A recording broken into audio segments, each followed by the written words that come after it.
La vejez, el deseo, la existencia en tanto asunto de sentido y la muerte, en un cuento de Guy de Maupassant que ha sido traducido al castellano de tres maneras, como felicidad perdida, arrepentimiento y pesar. Soy Carlos Mario González, miembro de la Fundación Biblioteca Franz Kafka. Estas palabras que les voy a dirigir y que ojalá alguna cosa digan, se las quiero dedicar a mi muy querido primo Jorge Aníbal Restrepo, a quien cariñosamente todos sus conocidos lo llamamos papá. En este relato puede uno decir, sin ningún riesgo de equivocarse, que está Maupassant de cuerpo entero, en toda su factura. Comienza con situarnos, con ofrecernos un contexto ambiental que, igual que acaece con Chekhov, nunca son un simple marco formal para luego desplegar una narración, sino que son elementos significativos que sirven para acentuar lo que la historia cuenta. En este caso, se trata de un día de otoño que tiene el signo de la tristeza, y es triste porque en el otoño caen las hojas y el otoño representa casi el fin, casi. El fin está por venir, el fin será el invierno, pero se está en la antesala de ese fin. La primavera, que le cedió el paso al verano, ya va rindiendo sus frutos y derivará en esa forma de la muerte que es pues el invierno. La vejez está presentada aquí antes que nada bajo la expresión de que el señor Zabal, el personaje protagonista del relato, no está contento con ella. Y es que la vejez no es algo ni anhelable ni deseable. La vejez acarrea la proximidad del fin y trae algunas consecuencias, tanto corporales como espirituales, que no son del orden de lo más grato. Eso no quiere decir que en la vejez la vida no pueda cobrar y tener sentido. Pero afirmar que la vejez no es nada deseable, que nadie la quiere para sí, que no se podría llegar al mundo a proponerle a la gente quienes quieren que os envejezca, porque al unísono todos los seres humanos plantearían que la vejez ha de ser aceptada, pero no es objeto del deseo. Aunque eso no quiera decir pues que la vida no pueda tener sentido en los años postreros. Seguramente, eso es como quien pierde una pierna. La vida puede seguir con sentido, pero evidentemente hubiera sido mejor no haberla perdido. Este relato presentifica la vejez no solamente como aquello en lo cual el cuerpo, con su decadencia, anuncia la finitud inexorable, sino porque la vejez, como lo veremos, es un momento particular que permite una perspectiva muy especial sobre la vida vivida. Maupassant comienza por señalar, porque quiere ubicarnos quién es Zabal, en que Zabal tiene tres características que resaltan de inmediato a la hora de conocerlo, que es un hombre que está solo, que es soltero y sin nadie a su lado. En esto es necesario hacer unas breves precisiones. El asunto de la compañía humana no está enfrentado al tema de la soledad. Me explico. Si uno retiene la expresión soledad, puede decir que hay por lo menos tres manifestaciones de la soledad en el ser humano. Está la soledad del abandono, la soledad de alguien que no tiene quien le reconozca, quien lo quiera. Pero está también la soledad del recogimiento voluntario, por la cual alguien se retira del vínculo con el otro en forma relativa para poder inmersarse en sí mismo y eventualmente volver al encuentro con el otro cargado de mejores riquezas. Está la soledad del que se atreve a asumir su singularidad y darle curso a ella. Por eso cuando se caracteriza a Zabal como un hombre solo, como un hombre soltero, la soltería es una forma de asumir la vida en una relativa soledad y puede ser una opción. La soltería, igual que la soledad, puede ser algo o impuesto, porque simple y llanamente el sujeto queriéndolo no encontró con quién desposarse, o puede ser una opción, en tanto un sujeto calibra que es la mejor forma de poder avanzar en la realización de su vida y que es la manera en la cual él puede experienciar mejor, a efecto de su propia realización, el ejercicio de la libertad y de su autonomía. Por eso la soledad y la soltería no son por principio algo bueno o malo. Habría siempre que caracterizar qué tipo de soledad, qué tipo de soltería, en gracia a que alguien está solo o alguien está soltero. Pero en el caso de Zabal, a lo que se quiere referir el relato es a que la soledad de Zabal es la de alguien que no ha logrado fijar un lugar suyo en el sentimiento efectivo y valorador del otro, más allá de que haya obtenido algunos cariños, etc. Pero no es alguien que se ha inscrito significativamente en otros. Por eso Zabal es alguien que si no tiene a nadie a su lado, si él no tiene una compañía, es porque Zabal no ha logrado inscribirse en un semejante o en unos semejantes. Aquí también sería siempre necesario preguntarse qué quiere decir una compañía humana, porque una compañía humana no se resuelve únicamente por la mera contigüidad física que uno tenga con alguien, ni tampoco se resuelve, como es muy común, por ejemplo, en los vínculos matrimoniales, por un intercambio de palabras rutinizadas y atrapadas en los lugares comunes. Una efectiva compañía humana es la de quien ha conquistado otro u otros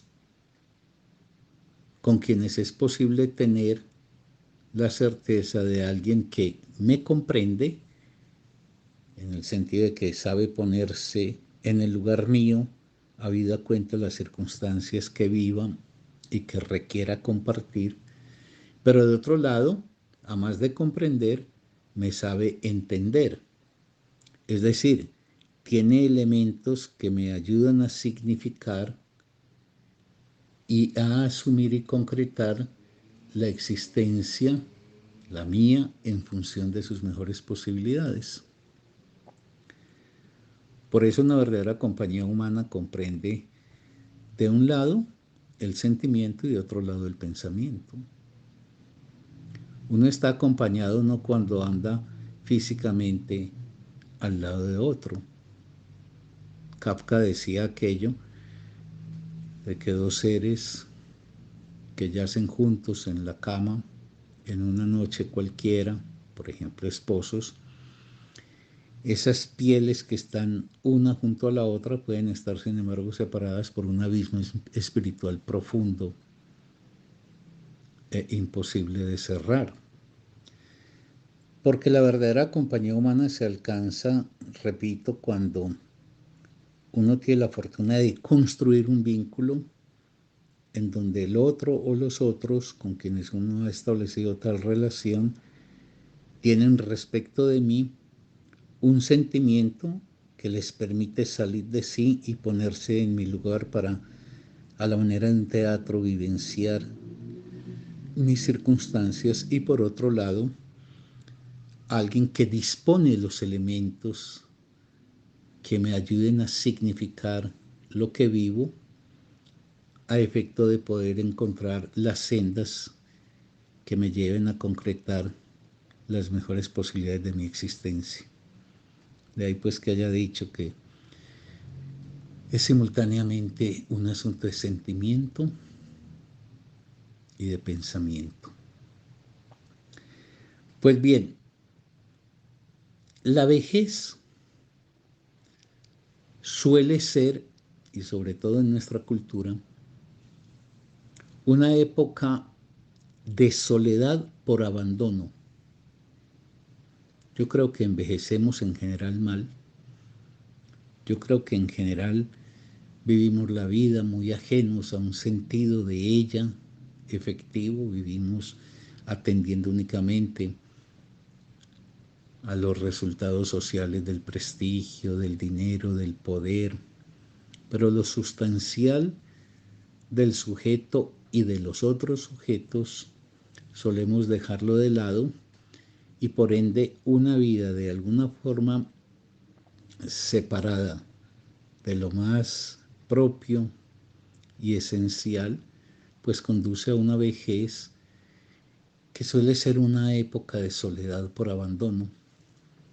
Y en parte esa soledad tiene que ver, y estoy tratando de caracterizar un rasgo muy extendido en la época. Seguramente se pueden hacer todas las excepciones. Seguramente un viejo como Jorge Luis Borges no caería en esto que voy a decir, pero sí como una tendencia muy general en la sociedad contemporánea y según el modelo de cultura en que vivimos, es que el viejo es alguien que usualmente no dialoga. El viejo tiene una palabra que la destina, por ejemplo, en la relación con los jóvenes o incluso con sus propios coetáneos, al regaño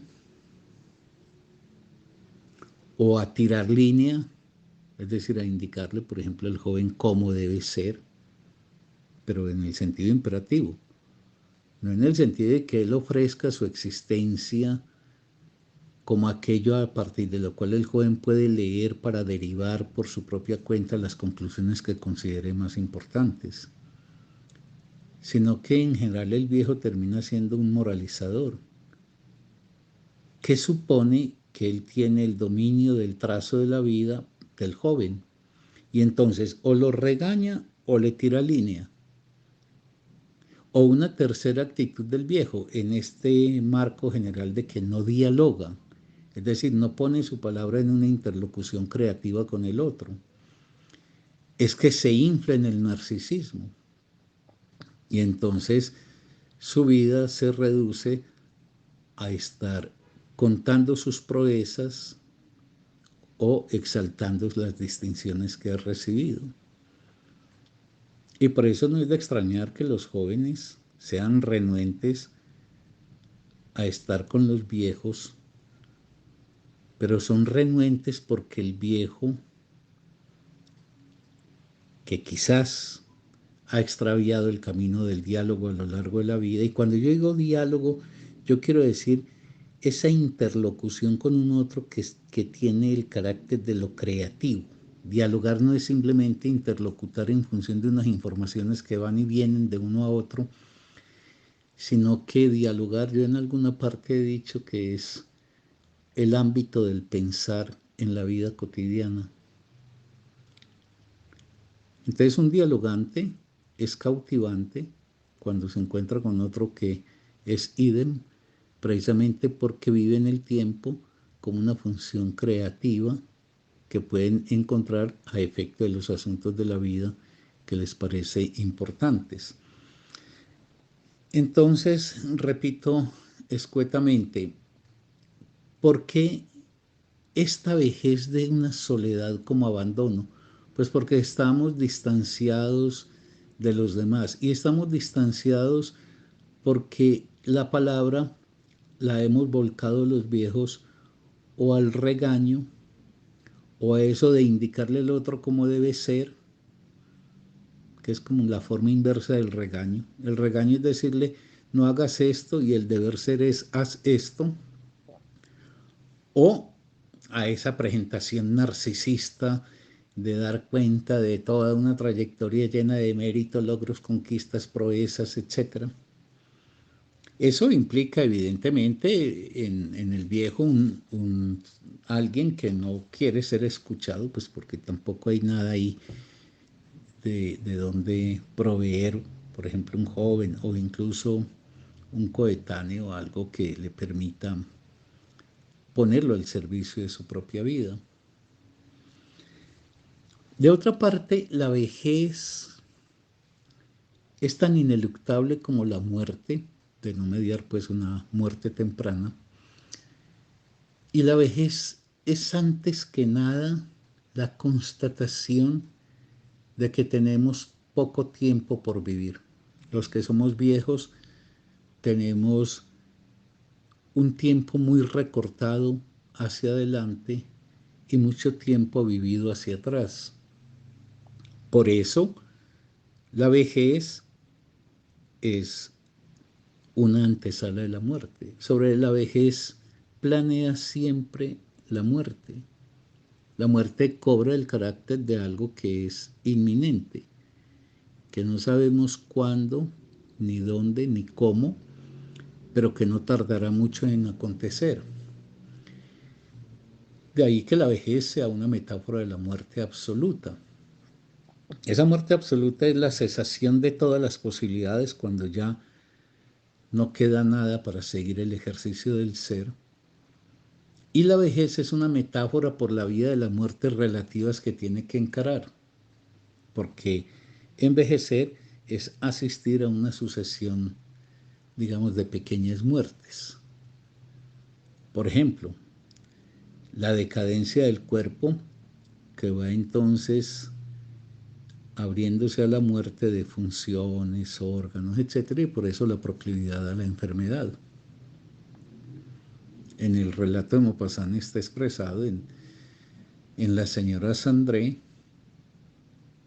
que de haber sido aquella joven, bella, rozagante, deseable, pasa a ser una mujer que el relato expresa como ya carente de cualquier sensualidad o atractivo.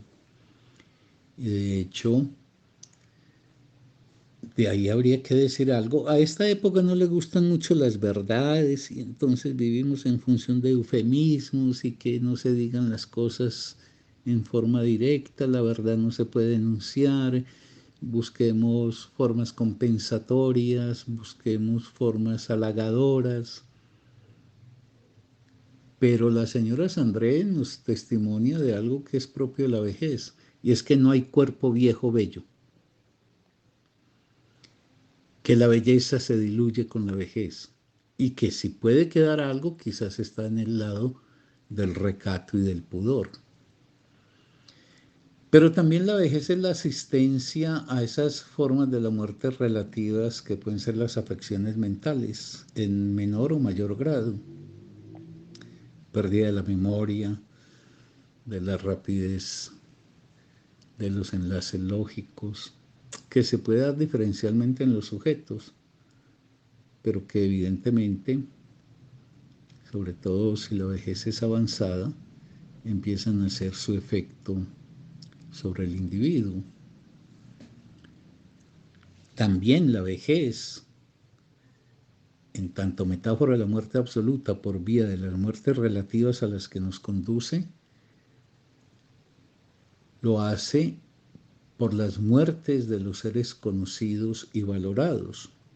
Envejecer es asistir como caídas de ficha dominó a la muerte de seres que hemos conocido y hemos valorado, seres familiares, amigos o referentes intelectuales, por ejemplo, aquellos que fueron pensadores que marcaron profundamente la vida de uno en su juventud, en su madurez, y que uno admiró, que uno necesitó, y que empieza a encontrarse con el fallecimiento y la desaparición de ellos. La vejez es tener que asistir a eso, y en ese sentido es presentificar la muerte en forma relativa, pero como siempre preparatoria o anunciadora de esa muerte absoluta que tarde o temprano se cernirá sobre uno. Ahora, habida cuenta de esa finitud en ciernes, de ese fin que la vejez empieza a anunciar, la vejez tiene un efecto.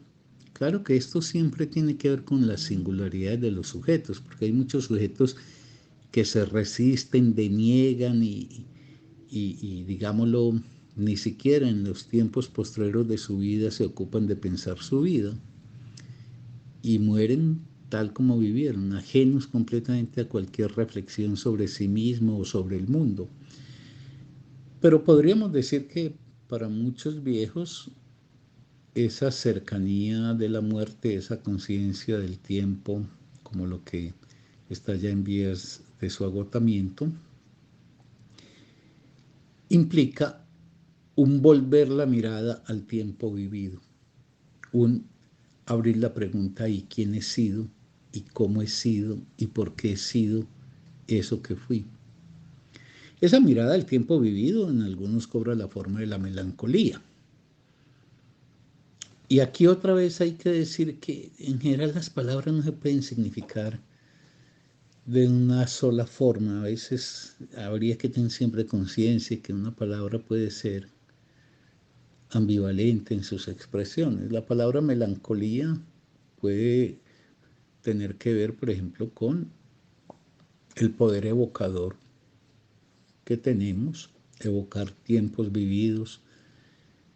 Me cuentan de la muerte de un amigo y recuerdo entonces pasajes de mi vida con él, y eso deja un efecto melancólico, entendiendo por ello un tiempo preciado y valorado y ya perdido irremisiblemente. Entonces es una evocación que no fija al sujeto en el pasado, sino que le evoca el pasado, le trae el pasado, para desde ese pasado recuperar una valoración, una significación y un sentimiento por alguien o algo que se ha perdido.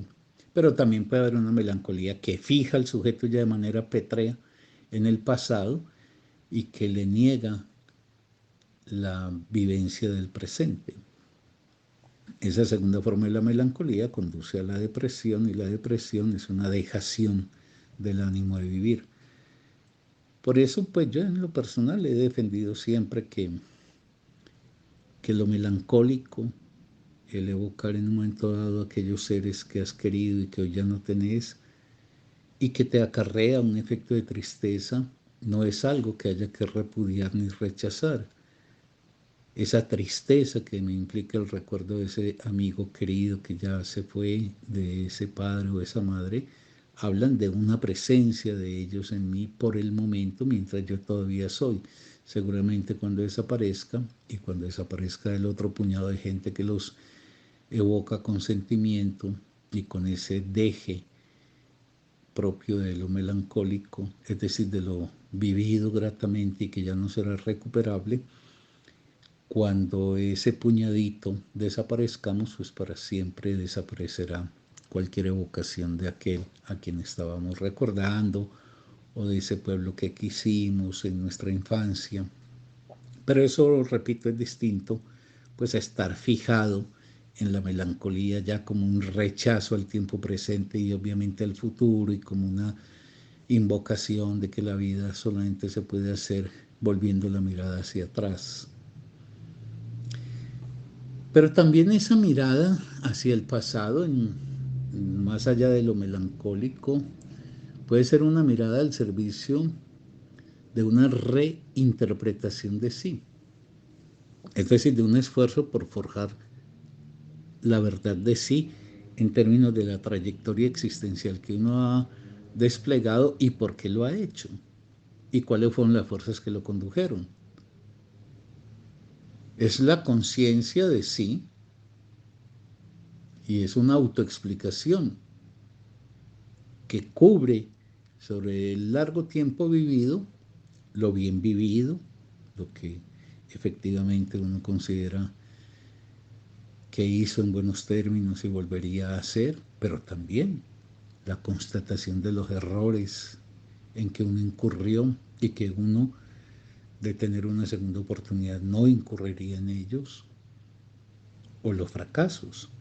La vida está tachonada de fracasos en el amor, en los proyectos intelectuales, sociales, etc.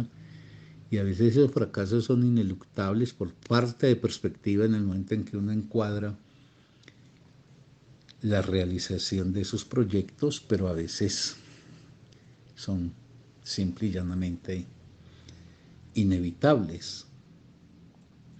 Esa conciencia y esa autoexplicación seguramente ponen en alguien que es capaz de reflexionar su vida para tratar de dar cuenta de sí y no hacer un aplauso perpetuo de sí mismo ni un rechazo absoluto de sí mismo, sino una ponderación que le permita a uno saber dónde uno atinó con la vida y estuvo a la altura de ella, de lo que uno quería de ella, pero también donde uno se equivocó, por qué se equivocó, y donde uno fracasó y por qué fracasó.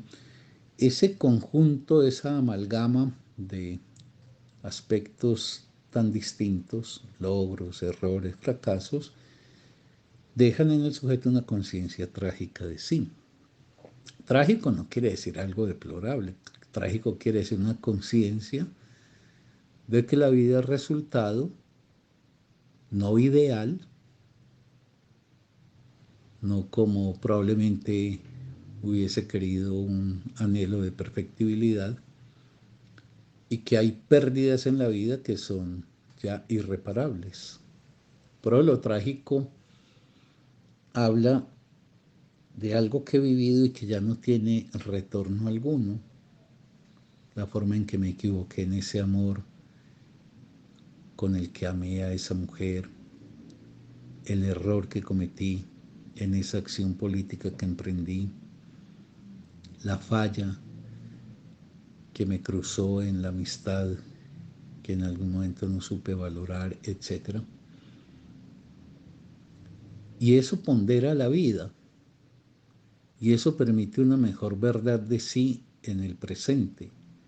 Por eso la vejez puede ser un tiempo de retrospectiva,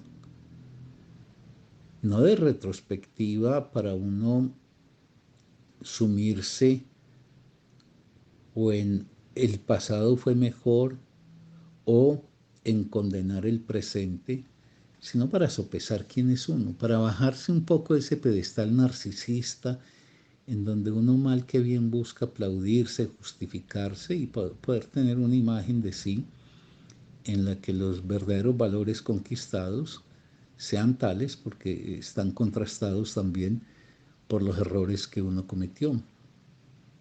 Pero en general, y más en nuestro tiempo, es lo más común, los viejos no quieren saber de lo que se ha sido. ni los jóvenes, pues, pero ahora estoy hablando en función del cuento de Maupassant de los viejos. No se quiere saber de lo que se ha sido. Y entonces, ¿cómo se evita saber de lo que uno ha sido? Pues retirando la mirada de lo difícil, donde hay alguna sombra que aparece en el pasado de uno, entonces dirigir la mirada a otra parte. O el otro mecanismo es autoidealizándose, construyendo una leyenda de sí. Entonces, no teniendo el coraje, yo diría también la inteligencia y el entendimiento, para tomarse a sí mismo como un objeto que puede ser examinado en lo bien hecho y en lo mal hecho, en lo acertado y en lo desacertado. Eso, grosso modo, se podría decir de la vejez a partir del señor Zabal. El señor Zabal es un hombre que envejece, carece de diálogo, por ende es un hombre sin una capacidad de dialogar no solamente con el otro, sino consigo mismo, y por consecuencia quien no dialoga consigo mismo no puede pensar la existencia que ha hecho. De ahí estaría el problema del deseo, porque si Zabal mira su vida, lo que él va a encontrar es que fue alguien que vivió como un no deseante. Un no deseante es alguien carente de una pasión. Y una pasión es una causa para vivir. Yo, y pido disculpas porque siempre soy muy reiterativo, pero es que esa palabra es tan equívoca en nuestro lenguaje cotidiano, la palabra deseo, que siempre debo advertir que cuando yo uso la palabra deseo me refiero a algo que es absolutamente esencial en el sujeto, aquello sin lo cual el sujeto no sería tal. Y siempre digo, yo puedo ir a la tienda de la esquina y decirle al tendero, mira, yo deseo tomarme ahorita una soda. Y bueno, está bien, nadie podría reprocharle a uno que uno use esa palabra en la tienda, pero no es lo mismo si yo digo yo deseo a esa mujer, o yo me pregunto por cuál ha sido el deseo o los deseos rectores de mi existencia. Para mí, la prueba, por decirlo más evidente, del deseo es aquello que sin su concreción yo no podría ser el que anhelo ser. Ahora, vivir en función del deseo propio es muy difícil y en general soslayamos el deseo, así como soslayamos la conversación, soslayamos también el deseo. No queremos saber qué es lo que deseamos. El ser humano es muy paradojal en eso. Es la única criatura deseante del planeta y al mismo tiempo es una criatura que no quiere saber de qué es lo que desea. En el caso de Zabal está plasmado, él es un no deseante, es un ser apático. Y apático aquí en lo que significa la palabra, apatos, alguien sin pasión, es un indolente, es alguien que no tiene causas para vivir, alguien que carece de pasiones propias, es alguien que no tiene un deseo cuya realización, incluidas las dificultades para la misma, le deparen el goce de vivir. Insisto, entiendo por deseo ese llamado esencial del ser del sujeto. Un deseo es lo que sentía Franz Kafka cuando sabía que sin la escritura él no podría ser nadie. Un deseo es lo que siente Van Gogh. Un deseo es lo que sentía Marx cuando Allende, que podría ser un funcionario altamente reputado, enriquecido, dada su inteligencia y conocimiento, pues la pasión de él está en, desde su perspectiva, tratar de incidir sobre la transformación de la sociedad. Un deseo es lo que arrebata a Freud a perseverar en la indagación de lo inconsciente y en abandonar, por ejemplo, la carrera médica que se le presentaba tan auspiciosa. Un deseo es lo que siente Simón Bolívar, que abandona la vida cómoda y plácida que podía haber tenido para entregarse al fragor, la dificultad y finalmente la infamia de su muerte por una causa que lo arrebata y es la causa de ejercer la libertad de un pueblo. Entonces, un deseo es eso, es un llamado esencial del ser del sujeto. Lo que pasa es que la mayoría de nosotros vivimos no solamente sin saber qué deseamos, sino sin querer saber qué es lo que deseamos y todavía más, sin sospechar siquiera que no sabemos qué es lo que deseamos. Cuando en el relato Maupassant dice que el señor Zabal careció de una vida llena de aventuras, placeres, éxitos, otra vez he de decir que las palabras hay que tomarlas en ese carácter ambivalente de ellas, esa anfibología que llevan las palabras humanas. Porque la palabra aventura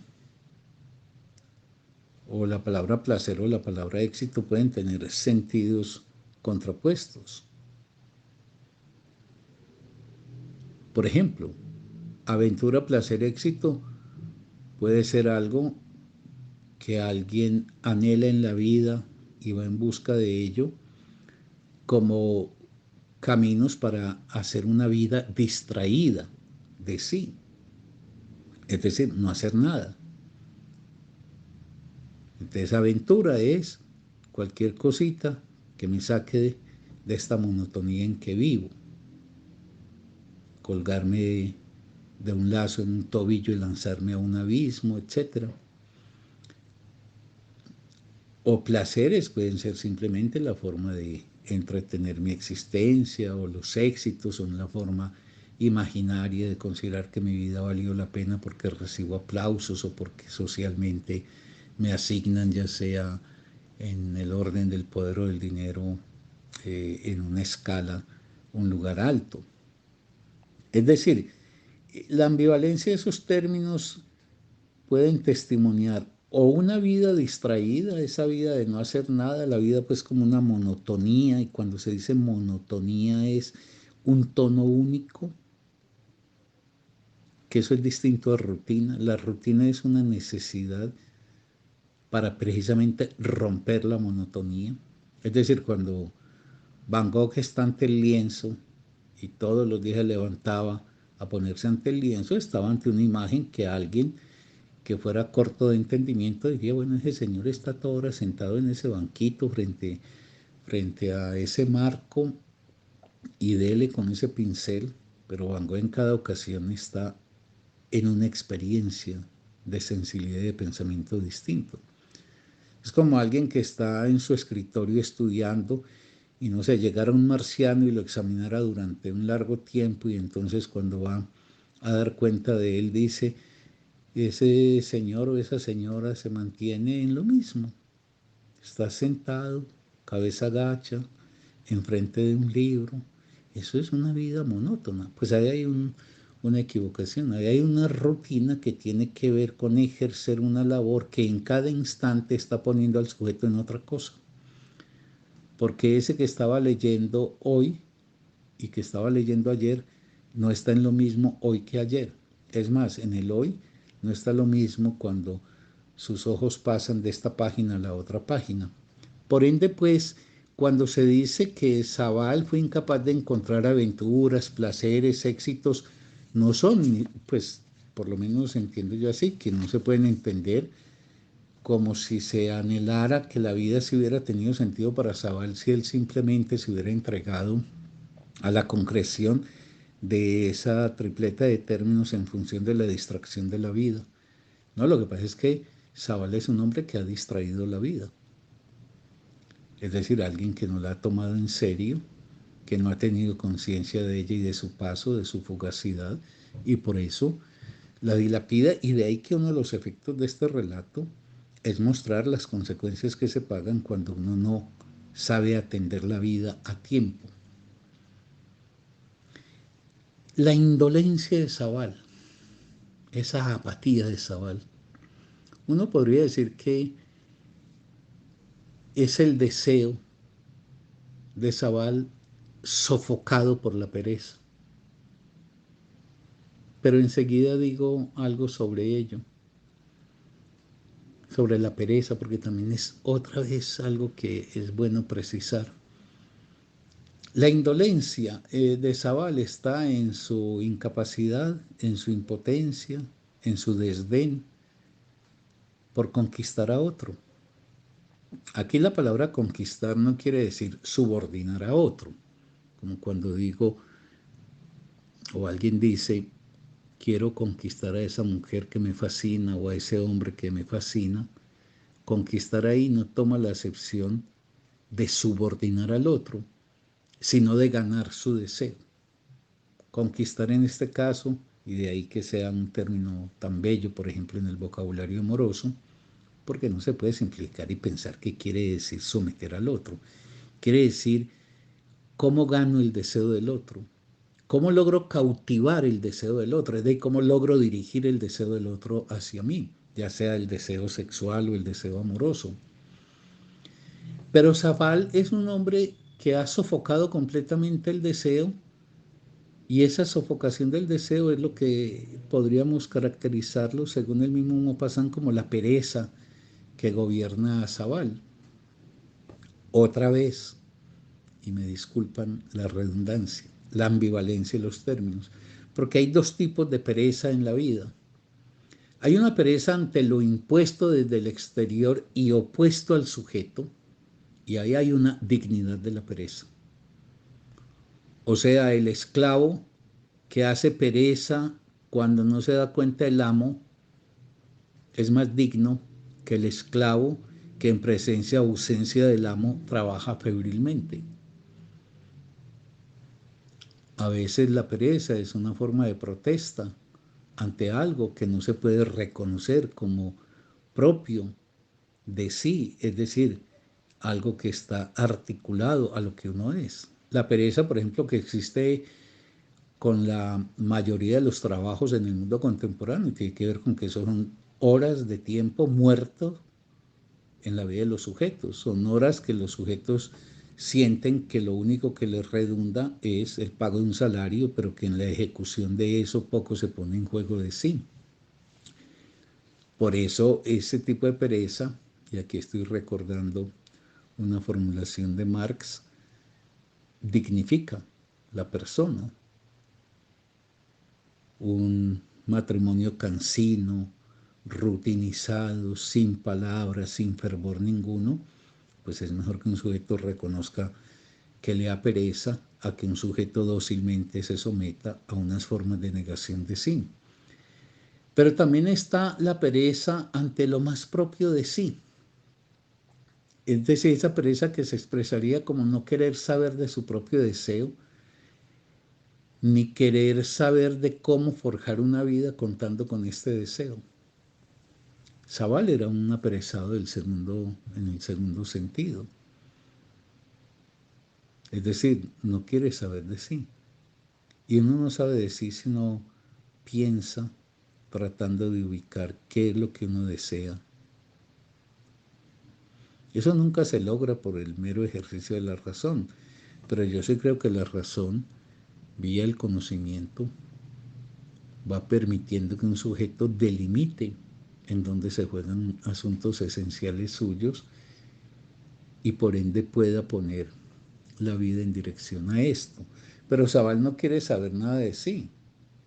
Él en general se caracteriza porque del deseo propio, mejor dicho, no es que del deseo propio no quiera saber, sino que es que Zabal no desea, efectivamente. En los hechos no desea, y voy a tratar de mostrar por qué. Zabal vive de espaldas al deseo. Y eso es una forma de perder la vida. ¿Cómo se pierde la vida? Cuando uno no la conduce hacia la realización de la subjetividad propia, hacia la concreción de esos llamados más propios de sí, que son singulares y que no se copian con el otro. La singularidad es exclusiva de la humanidad, los animales no tienen singularidad. Ahora, la singularidad es un bien que de alguna forma propicia la construcción de una vida, valga la redundancia, singular, pero la singularidad es también muy difícil porque, y eso está muy testimoniado en el emparejamiento contemporáneo, porque la singularidad no se puede casar con otra singularidad. Pero bueno, ese es otro tema. En todo caso, una forma de perder la vida, la vida pues en tanto realización de la subjetividad propia, la vida como un despliegue de las posibilidades de sí, la vida como esa forma de una felicidad esencial del ser humano, ¿no? Una felicidad dada por los honores, los prestigios, no como algo que desde lo más íntimo de uno le permite que allí en el mundo, en la realización cotidiana que tiene, en el vínculo con ese determinado objeto de conocimiento, de amor o de lo que fuere, hay algo de la dicha que lo inunda a uno. Una forma de perder la vida es vivir de espaldas al deseo, vivir de espaldas al deseo, efectivamente. ¿Qué es Zabal? Un hombre que, si soy generoso, digo, ama de forma indolente. Este es un amor impotente, un amor que no es constructor, es un amor sin riesgo, porque el deseo es riesgo, lucha y conquista. En Zabal lo que encontramos es que eso que él dice que es amor, que ahorita voy a ver si matizo y muestro que eso no es un amor, no es un amor insuflado por el deseo, porque el amor, cuando es manifestación del deseo, es riesgo, porque amar es salir de sí, es ponerse en el descampado y arriesgar, es sacar la vida del formato de una seguridad para ponerla en el orden de lo impredecible. El deseo, y aquí pues sigo hablando del amor como deseo, es lucha por su concreción, por su realización, por su despliegue. Y el amor es una conquista. He de conquistar el deseo de quien yo deseo. Eso es el amor. Pero en Zabal lo que tenemos es simple y llanamente no el amor como deseo, sino una mera ilusión circunscrita al orden de la fantasía. La fantasía le depara al ser humano una gran ventaja. En la fantasía siempre el objeto me dice sí a lo que yo le solicite. En la fantasía la cosa supuestamente deseada se ofrece sin que haya necesidad de mediar con una lucha ni con un esfuerzo. Entonces, el sentimiento que uno, o la fascinación que produce una mujer como la señora Sandré, o toma la vía del deseo como concreción, implica el riesgo, la lucha y la conquista de ese amor de ella, si es que efectivamente ese amor es esencial, o se vuelve un asunto que se resuelve con el recurso de la fantasía, de un mero anhelo fantasioso.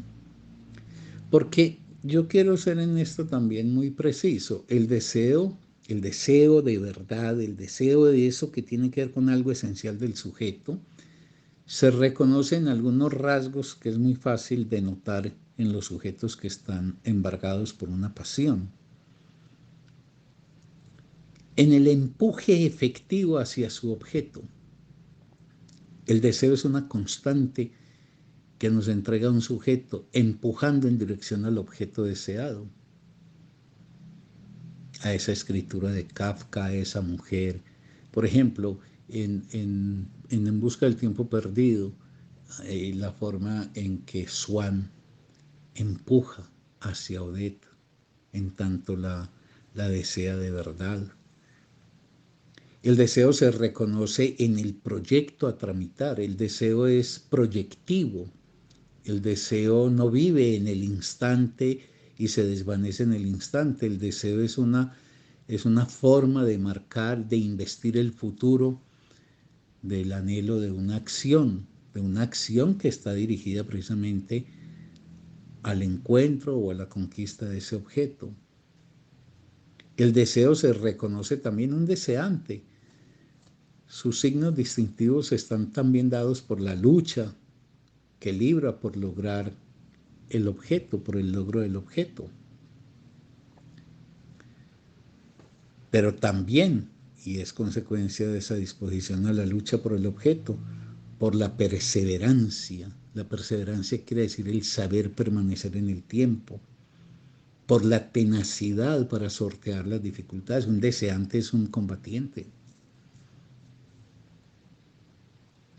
El deseo se constata en un sujeto cuando hay un goce inefable que lo invade por el logro alcanzado con relación al objeto deseado, o cuando por el contrario, la vida le queda marcada por lo trágico, dada la imposibilidad del mismo.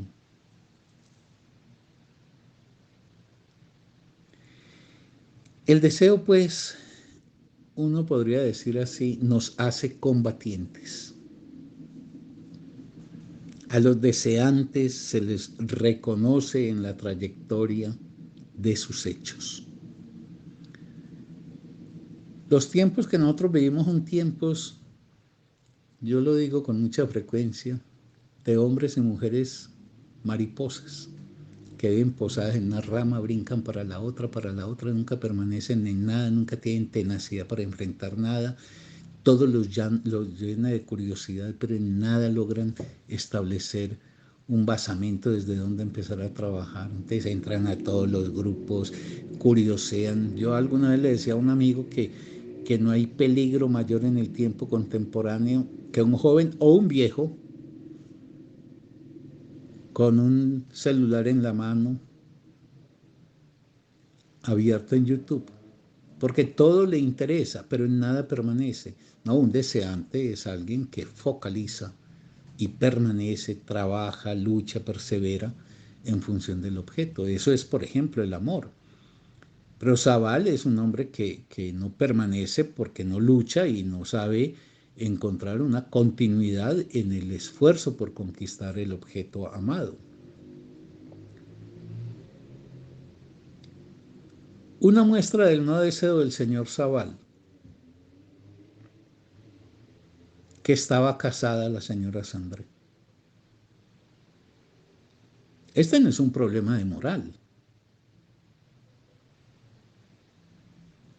porque Zabal podría estar en una tragedia habida cuenta de una valoración moral, por ejemplo, de que es la esposa de su amigo, pero es que ahí no están en juego, no los pinta eh, Maupassant los colores del dilema trágico en eso. No, es que simplemente el mero hecho, el mero código de mujer matrimoniada aplaca completamente a Zabal. Que estuviera casada, él no entra a un terreno dramático, probablemente de colusión entre el amor y la amistad. No, él simplemente, el precepto matrimonio hace que él recule sin que haya ninguna marca. En el fondo, lo que hace Zabal es una elusión, en el sentido de eludir, es una elusión del objeto, no libra una lucha trágica por él. Muestras, por ejemplo, de ese no deseo del señor Zabal, su no lectura de los signos que la señora Sandré emitía. Él no lee los signos, como ahorita vamos a llegar al caso pues de esa escena ahí a la orilla del río Sena. Ahora, ¿qué caracteriza a un amante de verdad? A un amante efectivamente deseante. Que el enamorado Es un exhaustivo e impenitente lector de signos. Y aquí quiero ir a esa magistral escena de la tarde en el bosquecillo ahí junto al río Sena. ¿Cómo está ella? 30 años atrás, frente a la ocasión en que Zabal está recordando. ¿Cómo estaba ella 30 años atrás? Embriagada. Embriagada de licor, pero embriagada también de la promesa de una dicha por encontrar. Y por eso estaba sonriente y entregada. No entregada en un sentido pues cuestionable, es, digámoslo, coqueta. Esa forma es que esa es una escena magistral, imborrable para un buen lector. Esa escena en donde al pasar y ella esquivar una rama, posa la oreja de ella sobre la mejilla del señor Zabal y éste inmediatamente retira el rostro. Ella está desplegando en esa entrega una coquetería de orden femenino. Cuando digo aquí femenino no quiero decir necesariamente las mujeres. Yo creo que hay dos formas digamos, de tratar de ganar un objeto que uno desea, y ambas son activas. Una es ir al objeto, caminar hacia él, y otra es atraer magnéticamente el objeto hacia sí. Lo femenino tiene que ver con una emisión de signos que atrae al objeto. Ella es seductora, muy seductora, encantadoramente seductora. Cuando se pone esa corona de flores en la cabeza y le pregunta que si le gusta a usted así. Ahora, ¿qué pasa después? Después de que Zabal dice aquello de volvamos, y ella le dice que sí, que por qué ha de volver, y entonces él le dice, porque de pronto Sandré ha despertado. Fíjense que ese es un punto clave que derrumba completamente la labor seductora en que está apostada la señora Sandré, porque ella ya vuelve silenciosa, distante, y uno podría decir que a partir de ese momento perdida para siempre para un hombre como Zabal, que en última instancia no tenía ninguna fuerza para conquistarla, porque no tenía ningún deseo que lo animara a ello. De ahí que en ese pasaje también tan deslumbrante, que lo va a repetir hacia el final, o sea, que se dice de la misma manera dos veces distanciadas por 30 años, la señora Sandré lo que indica es que el deseo se dice, el deseo se enuncia, el deseo implica salir de sí y arriesgar. Cuando ella dice, vaya tonto, por lo menos se dice, en una traducción, en otra, vaya tonto, por lo menos diga algo. Lo que ella está ahí planteando es que el deseo se dice. Ahora, ¿por qué la gente no dice el deseo y lo guarda en su intimidad? Por miedo a perder, por miedo al no. Porque cuando vos decís, te pones a la intemperie. Y en el momento en que has dicho, te amo, esos segundos que están entre las palabras que has enunciado y la respuesta del otro son decisivos en la vida de un verdadero amante. El sí o el no trazará dos direcciones completamente distintas y obviamente quien expresa el deseo arriesga la muerte. Pero Zabal no. Es decir, desear es estar siempre en vilo. ¿Lo lograré o no? Por eso el deseo arroja al sujeto a la aventura, pero no a la aventura del mundo burgués, pues de ir a tontear y a perder el tiempo, sino a la aventura como la apertura a sentidos nuevos, que pueden ser gratos o nacidos de la ingratitud, pero que arrojan al individuo a una senda inédita con respecto a la que traía. Es una aventura porque nunca un deseante sabe cuál es el desenlace que le aguarda, que el desenlace es siempre imprevisible. Entonces Zabal no tiene nada que ver con un hombre que esté combatiendo, por ejemplo, por una mujer amada. Por eso es que recula inmediatamente, ha constatado que ella está casada, pero no recula con drama, sino como quien se acomoda, porque él es un apático, porque él es un ser sin pasiones, porque él es un ser... Y fíjense que el cuento de Maupassant lo que va mostrando es que una vida hecha en ese tenor, pues vamos a las consecuencias a las que conducirán.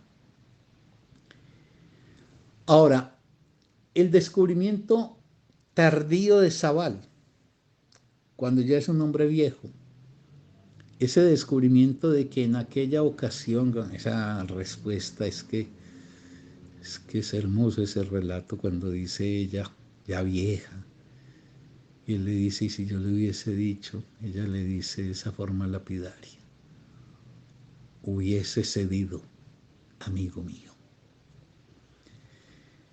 Ese descubrimiento tardío de Zabal, y por eso yo hablaba al comienzo de la vejez, porque cuando se mira en retrospectiva y entonces se descubre tardíamente que uno lo que ha estado es conducido por la apatía, es decir, por la ausencia de una pasión, de una causa para vivir, es gravísimo. De ahí que la literatura nos enseñe tanto. Yo suelo decir que la literatura y la filosofía tienen como gran mérito que nos enseñan a pensar la vida a tiempo. No hay que llegar a viejo, a la edad de Zabal, para darse cuenta de que se vivió de espaldas a su deseo. Esa condición de apático le impide a Zabal lograr el goce de su objeto, el goce de su objeto de deseo, o el goce de sus objetos de deseo, porque el deseo se puede abrir a objetos distintos. Y por ende, lo que queda ahí es la vida perdida. ¿Quién es Zabal? Un viejo que de pronto cobra conciencia que su vida ha sido un vacío, valga decir que su vida ha estado perdida. ¿Cuándo está perdida una vida? Incluso así no sepa el propio sujeto que la ha perdido, porque curiosamente, para saber si la vida se ha logrado vivir a la altura de las posibilidades que uno tenía, o por el contrario uno la ha dilapidado, se necesita pensarla. Y si uno se habitúa a no pensar la vida, sino que cree que la vida es una ejecución de actos uno tras otro según preceptúa la sociedad, pero una vida está perdida, así no se sepa, cuando no se hace de cara al deseo propio del sujeto, es decir, a eso esencial, a ese llamado más íntimo del sujeto, y cuando no sabe ponerse a la altura de este. Es decir, cuando no sabe desde el deseo reconocido encarar como destino la senda que ese deseo traza. Y en esa medida la existencia dilapidada, eso es una vida perdida, la existencia dilapidada en relación a los sentidos significativos y gozosos. O dicho de otra manera, la vida dilapidada en relación a lo significativamente gozoso y a lo gozosamente significativo que pudo haber alcanzado. Por eso cuando ella le responde con ese lapidario, hubiera cedido, amigo mío, Zabal constata que su vida ha sido rondar un vacío, que la ha perdido porque no supo ser lo que pudo ser para mayor dicha suya. Leamos ese final de ese cuento que es tan hermoso cuando Zabal ha constatado que efectivamente él ha hecho una verdadera dilapidación de su vida. Y este remate de este cuento es escabroso, es impactante, final de este cuento es algo que lo deja uno sumido en una especie de estupefacción, porque quizás es la estupefacción nacida del propio miedo de tener que reconocer en qué soy yo, Zabal. Entonces ella ha dicho, habría cedido, amigo mío. Luego dio media vuelta y huyó hacia sus mermeladas. Zabal salió a la calle, aterrado como después de un desastre. Andaba a grandes pasos bajo la lluvia, hacia adelante, descendiendo hacia el río, sin pensar a dónde iba. Cuando llegó a la ribera, torció a la derecha y siguió. Caminó mucho tiempo, como impulsado por un instinto. Sus ropas chorreaban agua, su sombrero deformado, blando como un andrajo, goteaba igual que un tejado.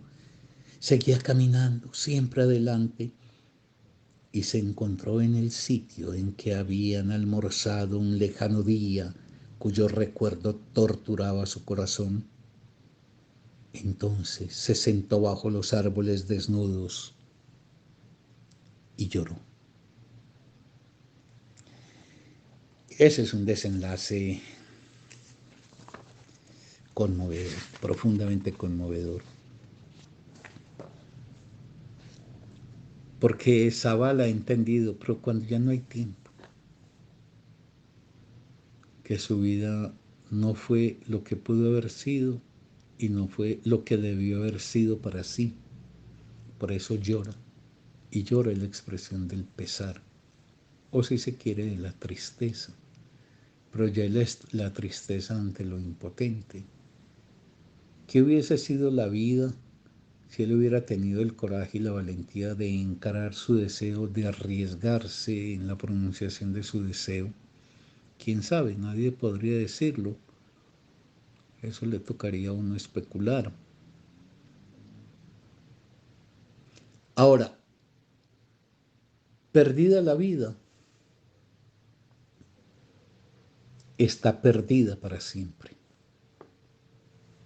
Y ese es el drama de este relato que tiene que ver con la vejez, pero este es un relato muy útil para los jóvenes, porque se es joven precisamente para poder encontrar las mejores sendas de la vida y no llegar al estado de Zabal.